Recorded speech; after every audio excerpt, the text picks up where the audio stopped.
ગઈ તારીખ 16/1/2026ના રોજ ગાંધીગ્રામ પોલીસ સ્ટેશનના ગેટની બહાર અજાણ્યા 5 જેટલા ઈસમોએ સોડાની બોટલો ફેંકેલી.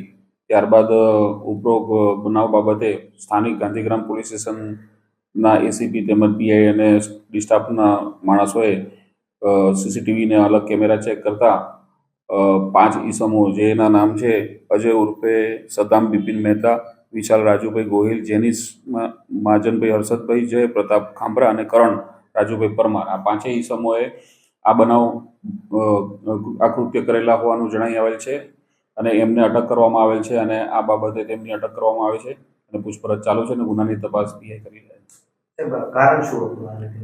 આ તમામે 5 આરોપી વિરુદ્ધ અલગ અલગ પોલીસ સ્ટેશનમાં રાજકોટના ગુનાઓ દાખલ થયેલા છે. વ્યથાના, શારીરિક ઈજાઓના અને પ્રોહિબિશન એક્ટ ને એટ્રોસિટી એ પ્રમાણેના અલગ અલગ ગુનાઓ છે અને બહુ વધારે પડતા ગુના છે એમના વિરુદ્ધના. એટલે આ પોલીસની પ્રત્યે એમને દાજ રાખીને આ કૃત્ય કરેલું છે. અન્ય કોઈ આરોપી નિશાનો એવું હાલમાં કોઈ એવું જણાય